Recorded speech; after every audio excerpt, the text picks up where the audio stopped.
Aos 17 anos, minha irmã adotiva me acusou de deixá-la grávida. Minha família me expulsou, minha namorada me largou e eu desapareci. 10 anos depois a verdade veio à tona e apareceram chorando na minha porta. Não abri. Nunca pensei que seria o tipo que descreveria algo assim.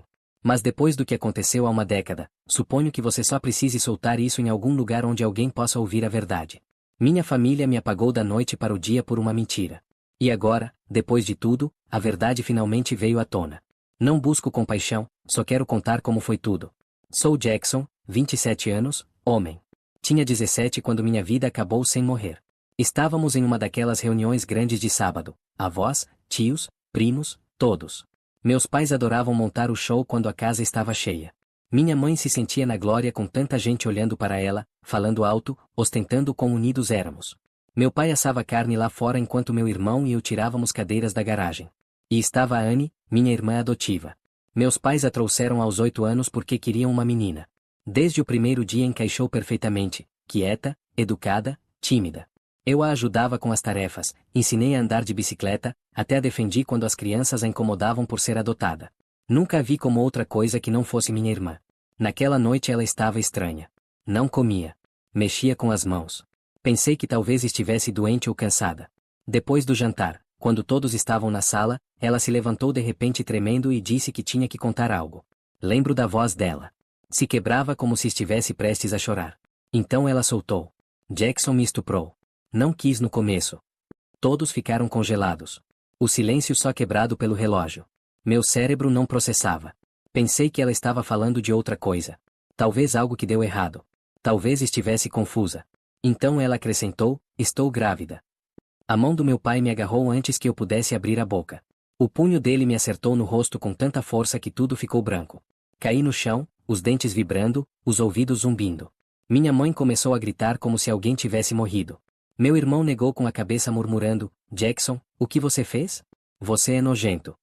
Pai, não tentei, mas o segundo golpe chegou antes de terminar. Filho doente, gritou, o rosto vermelho, os olhos esbugalhados. Você nos trouxe vergonha. Anne chorava nos braços da mamãe, fingindo que tinha medo. Minha tia a abraçou forte, sussurrando, calma, pequena, agora você está segura. Meu irmão Jake deu um passo, cuspiu ao lado do meu tênis. Você não merece nem respirar o mesmo ar que nós. Olhei ao redor. Rostos que conhecia a vida toda. Nenhum me olhava como família, só nojo. Ela está mentindo, disse. Minha voz se quebrou. Juro por minha vida que ela mente. Ninguém se importou. Minha mãe gritou, você ainda diz o nome dela. Alguém chamou a polícia. Acho que foi meu tio. Quando o policial chegou, eu estava na varanda sangrando pela boca. Um deles perguntou ao meu pai se eu era o suspeito e ele assentiu sem me olhar. Não me algemaram com força, você via que era só um garoto que parecia meio morto, mas mesmo assim ir no banco de trás com a sirene tocando foi como me enterrar vivo. Na delegacia, me fizeram perguntas que mal entendi. Como foi?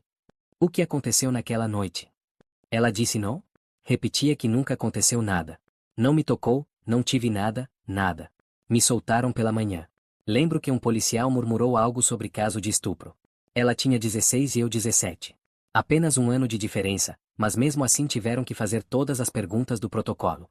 Tomaram declarações, chamaram uma assistente social, verificaram as conversas dos celulares. No fim não havia nada com que me reter. Me mandaram para casa com a advertência de estar disponível para mais perguntas. Mas quando saí, a cidade já sabia. Nenhuma era grande. Ao amanhecer, metade já me condenava. Não voltei para a casa dela. Caminhei até as pernas não aguentarem mais. Quando cheguei, todas as minhas coisas estavam amontoadas no gramado, roupa, livros da escola, até minha mochila. Meu pai estava na porta como guardião. Vá embora, disse. Dessa vez não soava irritado, só frio. Acabou aqui. Pai, por favor, vocês me conhecem, jamais. Não me fale assim. Você não é mais meu filho. Tentei chegar à minha mãe pela porta. Ela virou o rosto abraçando Anne como se ela fosse a vítima de um crime. Jake bateu a porta. Fiquei ali parado. As mãos me tremiam tanto que mal conseguia pegar a mochila. Naquela noite o celular tocou. Era Emma, minha namorada. Levávamos um ano juntos. Eu te conheço melhor que ninguém, sussurrou entre lágrimas. Eu acredito em você, Jack, eu juro, mas meus pais não me deixam falar com você. Pensam que você é culpado. Dizem que se eu te vir de novo, chamam a polícia.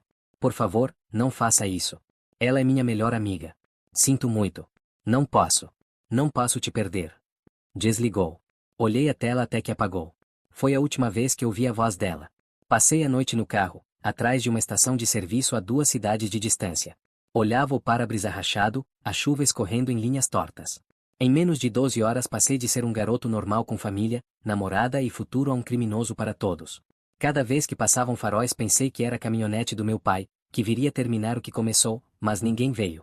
Quando o sol nasceu, me olhei no retrovisor, o rosto roxo, a camiseta ainda com sangue, e entendi algo simples mas definitivo: ninguém viria me salvar. Minha família não só me expulsou, me apagou. Essa ideia cravou no meu peito como uma pedra. Dirigi a noite toda sem plano nem mapa, só a roupa do corpo, uma mochila e $200 que tinha na carteira. Segui até a luz da gasolina piscar vermelha. O motor morreu perto de uma placa que dizia: Bem-vindos a Maplewood. Não me importava onde estava. Entrei num estacionamento atrás de umas lojas meio abandonadas. As mãos me tremiam de fome e frio. Estava vivendo de batatas fritas de máquina. Um cartaz de procura-se pessoal estava colado na janela de um restaurante na rua. Fiquei olhando juntando coragem para entrar. A campainha tocou quando abri. Um homem atrás do balcão, ombros largos, barba grisalha, rugas profundas. No que posso ajudar? Disse. Voz áspera como cascalho. Vi o cartaz, falei. Lavo pratos, faço o que for. Me olhou de cima a baixo. Roupa amassada, tênis com barro da estrada. Você trabalhou em cozinha antes? Não, senhor. Resmungou. Parece faminto. Estou bem, menti. Suspirou e sinalizou o fundo. Me chamo Andy. As pias estão ali. Começa já? Come depois do turno. Isso foi tudo. Sem perguntas, sem papéis, só trabalho. A cozinha era apertada, barulhenta, quente. Lavei pratos e panelas até as mãos ficarem enrugadas. A primeira comida que Andy me deu foi meio hambúrguer com batatas que um cliente não terminou. Não me importei. Comi como se não tivesse provado comida em semanas. Ao fechar, tentei devolver o prato dizendo que encontraria onde dormir. Andy secou as mãos e disse: Lá em cima tem um quarto. Não é bonito, mas tem cama e fechadura. Você paga trabalhando. Esse foi o primeiro ato de bondade que recebi nas semanas anteriores. O quarto era pequeno, uns 3 metros de cada lado, com um colchão manchado, uma lâmpada que piscava e papel de parede se soltando dos cantos, mas tinha teto e o chão não se mexia. Deitei na cama e dormi 14 horas seguidas. Os dias seguintes encontrei um ritmo. Andy não falava muito, mas soltava resmungos tipo bem feito. Essas palavras valiam mais do que qualquer coisa que tinha recebido. Uma noite, umas 2 semanas depois, desci para fechar e o encontrei sentado no balcão lendo o jornal. Ele olhou e disse: Ei, qual é sua história? Eu sei que é pesada. O que quer dizer? Hoje veio um caminhoneiro. Disse que viu sua foto num jornal a uns 2 povoados daqui. Algo sobre família. A boca secou. O estômago caiu. Comecei a tremer. Não é o que parece. É mentira. Minha irmã, a adotada, ela inventou. Juro que nunca. Andy levantou a mão. Calma, garoto. Não me importa o que dizem. Você está trabalhando. Isso é o que conta. Abaixe a cabeça, faça seu trabalho e reconstrua sua vida. O resto se ajeita sozinho. Demorei para processar isso. Pela primeira vez desde aquela noite não me senti um monstro. Naquela noite sentei na beira da cama olhando a parede rachada tentando processar. Andy não me conhecia e ainda assim me deu uma chance. Minha própria família não pôde. Uma noite revisei a lista de contatos. Hesitei antes de ligar para casa, mas precisava ouvir a voz da minha mãe. Talvez passou tempo suficiente. Talvez já tivesse se dado conta. Tocou no terceiro toque. Mamãe? Silêncio. Jackson? Sim, só queria saber se vocês estão bem. Encontrei trabalho e... Não ligue mais, disse. A voz se quebrou. Seu pai nem quer que se diga seu nome aqui. Desligou.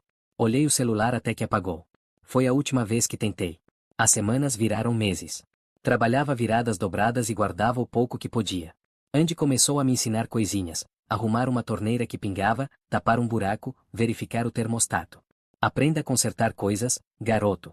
É a única forma de sobreviver, dizia. Uma noite, depois de fechar, a curiosidade me venceu. Busquei o nome de Anne. Lá estava ela sorrindo em fotos, barriga redonda, a família ao redor segurando balões rosa que diziam: é menina.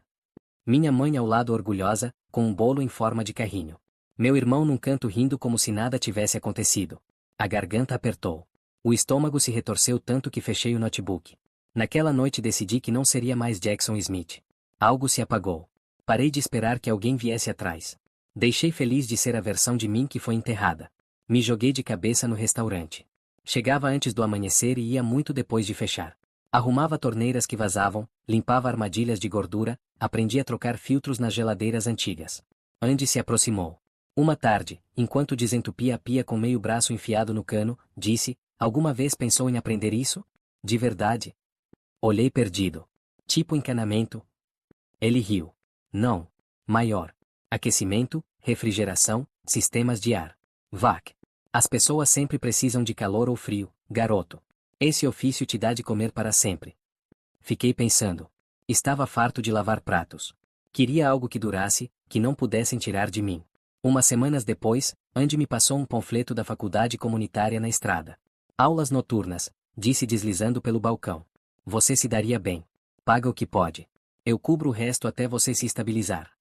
Olhei o papel um bom tempo. Ninguém me ofereceu algo assim, nem minha família de sangue. Me inscrevi no dia seguinte. Os primeiros meses foram difíceis. Trabalhava 10 horas no restaurante. Depois pegava o ônibus para a escola noturna, lutando para não dormir nas aulas de compressores e bobinas. Cada vez que consertava algo, quando saía ar frio de uma geladeira, quando uma unidade começava a roncar, sentia uma sensação boa como se estivesse me reparando pedaço por pedaço. Andy continuou empurrando. Não se contente em ser bom, dizia. Faça tão bem que não possam te ignorar. Quando tirei o diploma do ensino médio, já estava na metade do curso de VAC. Comecei a fazer mudanças, reparos, na casa de Andy, nas geladeiras do restaurante, alguns clientes fixos. Quando recebi o certificado pelo correio, Andy o pendurou no corredor do restaurante como se fosse de seu próprio filho. Nada mal para um fugitivo, disse-me dando um tapinha no ombro. Ri, embora a palavra ainda doesse. Com a ajuda de Andy, juntei dinheiro para comprar uma caminhonete usada e um jogo de ferramentas de segunda mão. Deixei o restaurante. Numa tarde de verão, um colega chamado Derek foi acusado de roubar dinheiro da mesa de um cliente. O chefe estava pronto para demitir na hora. Algo no rosto de Derek, o mesmo pânico que tinha visto no espelho 10 anos atrás, me fez interferir. Verifico a geladeira aqui. Todos me olharam. Subi, tirei a tampa e lá estava o dinheiro sugado pelo duto de retorno. O cliente deve ter deixado muito perto. Derek quase chorou. O chefe pediu desculpas ao cliente. Depois Derek me apertou a mão como se eu tivesse salvado a vida dele. Andy soube por um fornecedor e me chamou uma noite. Bem, garoto, disse. Não só consertou o ar, consertou uma confusão. Isso é o que separa os homens dos mecânicos. Fiquei pensando nisso. Os anos passaram assim, trabalho, dormir, repetir. Trabalho de novo. Simples, previsível, seguro. Mas às vezes, ao chegar em casa à noite, sentia um vazio estranho, como se sempre tivesse uma vida enterrada em algum lugar. Uma noite, enquanto fazia faturas, abri uma conta antiga que não tocava há anos. As mãos tremiam ao entrar nas redes. Não devia fazer isso. Lá estavam minha família rindo, sorrindo diante de um bolo de aniversário com uma menina de uns 10 anos, a filha dela. Minha mãe a segurava nos braços. Meu pai com o braço ao redor como se nada tivesse acontecido. Meu irmão no fundo sorrindo como se nunca tivesse cuspido aos meus pés. O texto dizia: Feliz aniversário para nossa menina Milagro. A família é tudo. Continuei rolando até doer. Anne parecia feliz, radiante, como se nunca tivesse arruinado a vida de ninguém. Fechei o notebook e fiquei na escuridão tremendo. Durante anos imaginei que se desmoronavam sem mim, mas não, só me substituíram. Naquela noite fiquei na caminhonete no estacionamento depois do turno e tomei uma decisão. Cheguei em casa, apaguei todas as contas antigas, todo o rastro do sobrenome Smith. Cortei com o passado como quem corta um cabo solto. Na manhã seguinte apresentei os papéis para mudar o nome legalmente. Jackson Winter era o sobrenome de solteira da minha avó, a única que me tratou com carinho de verdade antes de tudo isso. Quando o novo documento chegou, semanas depois, olhei um bom tempo. A foto era diferente, mais dura, mais forte. Já não era um garoto. Naquele dia me despedi da casa que me fizeram e comecei a construir algo que nunca poderiam quebrar. 10 anos depois tinha minha própria empresa, Winter, Calefação e Ar. Só umas 2 caminhonetes, 3 funcionários e uma lista fixa de clientes que confiavam no meu trabalho. Não éramos luxuosos, mas éramos confiáveis. A vida finalmente se estabilizou.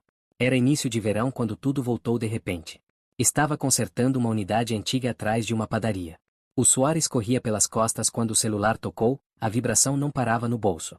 Número desconhecido, código da minha antiga cidade. Ignorei 2 vezes. Na terceira não parava. Limpei as mãos e atendi. Sim. Winter aqui. Silêncio por um segundo. Então uma voz que não ouvia há mais de 10 anos. Jackson. O peito apertou. Quem é? Sou eu, Emma. Fiquei congelado. Tudo ao redor, o barulho do ventilador, os carros, desapareceu. Emma, como conseguiu meu número? Não devia ligar, mas pensei que você tinha que saber por alguém que de verdade acredita em você. Essa frase só apertou minha garganta. Ela continuou. Prenderam Anne. Pisquei. Por quê? Por mentir, disse. Por acusar outro cara igual a você. O cara já estava se defendendo. Contratou advogado. Investigaram. Descobriu-se que ela inventou tudo de novo e na investigação confessou tudo. Disse que também mentiu sobre você. As palavras bateram como um trem. Sonhei em ouvir algo assim durante anos, mas não me senti como imaginava. Não houve alívio, só vazio. Emma continuou com a voz trêmula. Contou que Anne engravidou depois de uma noite com um revendedor local chamado Vernon. Ele desapareceu quando ela contou. Ela entrou em pânico e te apontou porque você estava lá e todos acreditaram nela. Jackson, você está limpo. Oficialmente. Não consegui falar. A mão adormeceu segurando o telefone. Ela hesitou. Só queria que você soubesse. Lamento que tenha demorado tanto. Obrigado, disse baixinho. Antes que pudesse continuar, sussurrou, estou casada agora, com filhos, mas nunca esqueci o que fizeram com você. Sorri só um pouco, embora ela não pudesse ver. Você foi a única que acreditou, Emma. Não precisa se sentir mal por isso. Falamos mais um minuto. Estranho, mas suave. Depois se despediu. Sim, tchau. Fiquei na caminhonete quase uma hora olhando o volante. Não sabia se queria gritar, chorar ou rir. Meu nome estava limpo, mas 10 anos tarde. Na manhã seguinte começaram as ligações, números privados, depois e-mails, até a caixa de entrada da empresa recebeu uma mensagem. Por favor, nos ligue. A curiosidade me venceu uma vez. Atendi um número que não conhecia. Jackson, disse uma voz trêmula. Reconheci instantaneamente. Minha mãe. Não desligue, por favor, soltou rápido. Anne contou tudo para a polícia. Não sabíamos. Desliguei. Não, sabiam. Só não quiseram saber. Naquela semana chegou a um jornal local e fizeram uma matéria. Não disse nada. Não me interessavam manchetes nem pena. Queria algo melhor, silêncio. Mas o silêncio não durou. Meu irmão me mandou um e-mail dizendo que tinha sido jovem e idiota e esperava que pudéssemos começar de novo. Meu pai deixou uma mensagem de voz, só queremos te ver, filho. Cometemos erros. Erros. Esquecer um aniversário é um erro. O que fizeram foi uma escolha. Em vez de responder, escrevi cartas, não as que esperavam. Nada de perdão, nem palavras suaves, só verdade. Contei cada noite que dormi no carro tremendo. O quarto com mofo e Andy, o desconhecido que me refugiou quando minha própria família me jogou na rua. Como troquei minha carteira de identidade da escola porque o sobrenome deles me dava náusea. Como me senti ao vê-los em fotos ao lado de Anne e sua filha enquanto lavava a gordura de pratos do restaurante. Disse que não só foderam minha reputação, mataram meu lar, a confiança e qualquer pedaço de paz que me restava. Terminei todas as cartas igual, não acreditaram em mim quando disse a verdade. Agora vivam com isso. Nunca as mandei. Guardei numa caixa de sapatos e deixei na gaveta do escritório. Naquela noite, enquanto revisava faturas na mesa, olhei ao redor, as ferramentas, as caminhonetes, o nome da empresa pintado na parede, tudo feito com minhas mãos. O que perdi se foi para sempre, mas o que construí ninguém tirava de mim. Pela primeira vez em anos não me senti apagado, me senti escrito de novo, não por eles, mas por mim. Mas a paz não dura muito. Quando a verdade de Anne se espalhou pela cidade, as mesmas pessoas que me jogaram no lixo de repente se lembraram que eu existia. Começou com uma batida na porta do trabalho numa tarde. Estava instalando uma unidade de termostato no escritório quando ouvi. Jackson. Fiquei tenso. Me virei e lá estava minha mãe. Parecia menor, mais velha, como se tivessem sugado a vida dela. O cabelo grisalho nas raízes, as mãos balançando com uma travessa coberta de papel alumínio. Fiz seu favorito, disse baixinho. Frango com arroz. Você adorava. Por um segundo não consegui me mexer. O cheiro me atingiu e o estômago se revirou. Lembrei da última vez que ela cozinhou para mim. A noite antes de tudo explodir. O que você faz aqui? Os olhos encheram de lágrimas. Só queria te ver, pedir perdão. Nos enganamos. Anne mentiu. Agora sim sabemos. Me apoiei na bancada. Você chegou 10 anos atrasada. Assoou o nariz. Não sabia o que acreditar naquele momento. Ela chorava e seu pai a abraçou. Não quero ouvir. Você não me deixou falar. Me expulsou e disse para nunca mais ligar. Deu um passo. Por favor, Jack, não seja assim. Vá embora, disse. Você perdeu esse direito. Ficou parada como se tivesse levado um tapa. Apontei a porta. Vá embora. Hesitou. Deixou a travessa na mesa. Por favor, filho, por favor. Olhei fixo. Jogue fora quando sair. Quando fechou a porta não senti nada, nem raiva, nem pena, nada. 2 dias depois, apareceu meu pai. Estava num serviço quando o vi esperando fora do escritório. Apoiado na caminhonete como se fosse dono do lugar, sorriu como se tivéssemos tido uma briga qualquer há anos. Ei, filho. Não respondi. Foi bem, disse olhando ao redor. Negócio, caminhonetes, funcionários. Estou orgulhoso. Vá direto ao ponto. Mexeu a mandíbula. Sua mãe não está bem, chora todos os dias. Pensei que se nos juntássemos, esclareceríamos o ar. Esclarecer o ar?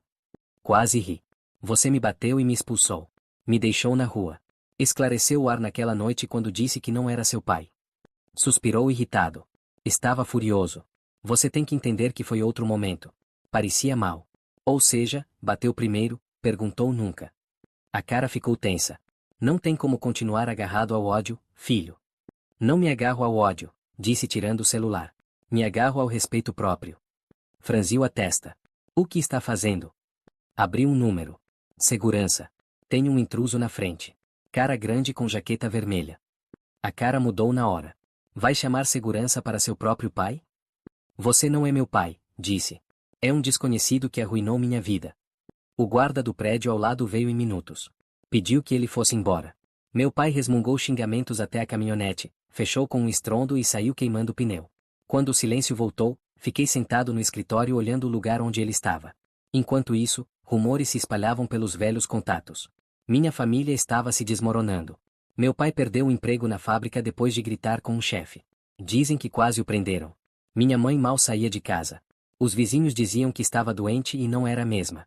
A mulher do meu irmão pegou as crianças e se mudou com os pais depois de descobrir o que aconteceu. Tudo que armaram, essa fachada de família perfeita, estava caindo aos pedaços. As pessoas dizem que o karma se atrasa. Eu digo que foi pontual. Mais tarde, meu funcionário Kevin entrou com uma caixinha. Chefe, isso estava na porta. Dentro tinha cartas, dúzias. Meu nome, Jackson Smith, escrito em todas com letra trêmula, sem remetente. Não precisava abrir para saber de quem era. Minha mãe sempre foi dramática com a letra. Levei a caixa para o fundo, coloquei numa prateleira acima das latas e fui embora. Naquela noite fiquei no escritório olhando a janela onde estavam as cartas. Pensei em todas as palavras que deviam ter, desculpas, arrependimentos, talvez versículos da Bíblia sobre perdão. Mas o perdão é um luxo para quem não dormiu noites no carro se perguntando por que ninguém acreditou. Não queria fechamento, queria distância, então deixei as cartas fechadas. Guardei todas naquela caixa trancada. Queriam perdão porque aliviava o peso deles, não porque mereciam. Não pedi e não me importei. Olhei para o céu e murmurei, me apagaram uma vez. Agora eu os apago para sempre. Pensei que tinha terminado tudo, mas o passado sempre encontra brechas para se colar. 3 meses depois chegou uma carta sem remetente além de uma folha. Anne Williams solicita encontro com você no Centro Correcional Maplehead. Olhei um bom tempo. O nome parecia estranho no papel, como se não tivesse lugar na minha vida. Joguei no lixo, tirei, joguei de novo, mas a ideia ficou grudada. Durante 10 anos imaginei o que diria se voltasse a vê-la. Talvez fosse hora de saber. Uma semana depois dirigi até a prisão. 2 horas no meio do nada. O guarda na entrada escaneou meu documento, me deixou passar e me levou a uma sala cinza que só cheirava a desinfetante e café velho. Sentei numa mesa de metal, mãos planas ao redor. Ao redor tinha gente conversando baixinho, mulheres, crianças, pais, todos visitando alguém que ainda amavam. Eu não era um deles. Ela entrou. Talvez não reconhecesse. Mais magra, quase frágil, pele pálida, cabelo puxado, rosto cheio de rugas e cansaço. A garota que chorou na frente da família agarrando a barriga e me chamando de monstro agora parecia um fantasma. Sentou na frente, levantou a vista um segundo e baixou para a mesa. Obrigada por vir, disse suave. Não respondi. Retorceu as mãos no colo. Você está diferente, disse depois de um tempo. Está mais velho. Você tem culpa, disse. Os olhos encheram na hora. Eu mereço. Não, disse tranquilo. Você merece algo pior. Baixou a cabeça devagar, as lágrimas já aparecendo. Eu sei. E sinto muito por tudo, por mentir, por foder sua vida, por tudo. Por quê? Perguntei. A voz saiu baixa mas firme. Porque eu. Olhou para o chão tremendo. Porque era seguro te culpar. Você era quieto. Nunca batia em ninguém. Sabia que todos iam acreditar em mim porque você era o bom e fácil. E eu entrei em pânico. Tinha 16. Entrou em pânico e destruiu minha vida. Você entrou em pânico e me transformou no vilão. Sacudiu os ombros. Não pensei que iam te expulsar. Achei que você ia negar e as pessoas iam esquecer. Eu ganhava tempo para dar um jeito. Tempo, repeti. Você ganhou uma casa cheia de gente que te amava, te protegia, fazia festas, enquanto eu dormia num carro atrás de um posto de gasolina. Tapou os olhos com as mãos. Eu sei o que fiz. Vernon, soltei. Vernon foi quem te engravidou de verdade. Estudei com ele uma vez. Quando contei, ele riu. Disse que estava louca, que se contasse algo ia sumir. E sumiu. Não sabia o que fazer. Então me apontou porque eu estava lá. Olhei fixo, já nem raiva sentia, só vazio. Você arruinou minha vida, disse baixinho. Sabe o que perdi? Minha família, minha namorada, meu nome. Me transformou num monstro. Passei anos com medo de confiar em alguém de novo. Chorava, limpou o nariz na manga. Penso em você todos os dias aqui dentro, sussurrou. Eu te odeio, por isso não consigo dormir. Cada vez que fecho os olhos vejo seu rosto daquela noite. Bem, disse seco. Que veja sempre. Que nunca pare de ver. Me olhou desesperada. Tem mais uma coisa. Minha filha nunca soube a verdade. Mamãe disse que ia confundir ela. Então ela ainda acha que é você. Olhei pasmado. Mesmo depois de tudo ter vindo à tona. Assentiu fraca. Disseram que ela é pequena demais para entender e que provavelmente ia se enganar e só abrir feridas velhas. Preferiram manter a mentira do que enfrentar o que fizeram. Ela já perguntou por mim? Uma vez. Viu fotos suas antigas de antes. Perguntou por que você nunca aparecia. Isso foi mais forte que tudo. Em algum lugar havia uma garota, minha sobrinha, vivendo com a mesma mentira que me destruiu. Me levantei. A cadeira raspou o chão. Alguns olharam. Você não tem o direito de me contar isso. Não me joga em cima agora como se pudesse consertar. Estendeu uma mão trêmula. Sinto muito, Jackson. De verdade, não posso desfazer. Só queria que você soubesse. Olhei e não senti nada, nem alívio, nem fechamento, só o fim de algo. Você me roubou 10 anos, disse baixinho. Espero que nunca durma tranquila. Chorava forte, sufocada em palavras. Eu mereço, disse de novo. Me abaixei um pouco. Olhei nos olhos dela pela última vez. Sim, merece. Os guardas não disseram nada enquanto abriam a porta. Subi na caminhonete e fiquei ali segurando o volante, olhando a grade na frente. Pensei que ia me sentir livre depois de ver, como se tivesse vencido, mas não. Não havia vitória, só cansaço. Algumas coisas não se consertam quando a verdade aparece, algumas ficam quebradas, mesmo que não te importe mais. Mas quando o motor ligou e saí, me disse algo, ir embora sem perdoar, sem explodir, só ir embora. Isso era um poder diferente. Pela primeira vez não me senti apagado, me senti completo. Passou um ano desde a visita à prisão e a vida finalmente encaixou. Vendi a casa velha e comprei uma decente nos arredores. 3 quartos, quintal com árvores, nada demais, mas minha. Cada parede, cada prego, pago com trabalho que ganhei eu. Depois apareceu Raquel. Conheci num cliente. Era designer gráfica. Veio renovar o logotipo da empresa. Não pensei em sair com ninguém, mas tinha uma calma que me pegou. Não me perguntou muito sobre meu passado, só disse, seja o que for, você não é mais aquele garoto. Levamos um ano juntos. Ela se mudou com o gato dela e adotou um cachorro resgatado, Edgar. Entre nós 3, a casa finalmente tinha vida. Uma manhã chegou uma carta sem remetente. O estômago apertou. Pensei que era outra da família, mas ao abrir o nome me parou. David Kenderson, o segundo cara que Anne acusou. A letra era limpa e ia direto ao ponto. Senhor Winter, estou entrando com uma ação civil contra Anne por difamação e dano emocional. Você também merece justiça. Meu advogado disse que seu depoimento ajudaria. Se tiver interesse, me ligue. Li 2 vezes. Liguei na mesma tarde. Nos encontramos no dia seguinte numa cafeteria. Tinha mais ou menos minha idade, talvez uns 2 anos mais. Estendeu a mão como se nos conhecêssemos de sempre. Estranho, né? Disse. Estar conectado por algo que fudeu os dois. Sim, disse. Mas suponho que os dois sobrevivemos. Falamos 1 hora sobre tudo. Quando me perguntou se eu ia testemunhar na ação, não hesitei. Estou dentro. O processo durou meses, mas dessa vez não me escondi. Fui ao tribunal, sentei na frente de Anne e contei a verdade, tranquilo, firme, sem raiva. Nem olhei para eles ao falar. Os advogados colocaram tudo na mesa, as acusações falsas, a manipulação, o dano emocional, as tentativas de fazer isso 2 vezes. Quando o juiz deu o veredicto, a sala se calou. Ao sair do tribunal, me senti mais leve que nunca. Meu nome estava oficialmente limpo, mas era mais que isso. Era como se um fantasma tivesse parado de me seguir. Pela primeira vez, meu nome não estava enterrado em segredos. Estava ao lado de palavras como verdade, justiça, absolvição. Depois chegou a mensagem de voz. Era tarde, quase meia-noite. Estava terminando faturas no escritório quando o celular vibrou. Número desconhecido, código da cidade. Quase ignorei, mas caiu na caixa postal e algo me fez ouvir. Olá, sou o pai. Não sei se esse número ainda é seu. Sua mãe te encontrou online. Não vou levar muito tempo.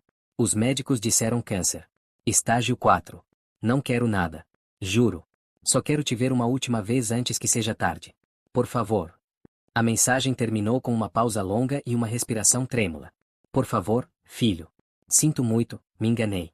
Por favor. Fiquei um minuto olhando o telefone. Reproduzi de novo e depois apaguei. Não por raiva, não por vingança, só porque não significava nada. Lembrei da noite que me bateu, o olhar nos olhos dele quando disse que eu não era seu filho. Lembrei de dormir no carro atrás do posto sentindo gosto de sangue e chuva. Ele escolheu a verdade dele. Agora eu escolho a minha. Me tirou do frio uma vez, murmurei. Agora arrume o ar de outro. Que ironia, suponho. E que paz. Me apagaram uma vez, mas me reconstruí. E dessa vez minha história termina como eu quero, firme, calado e sempre para frente.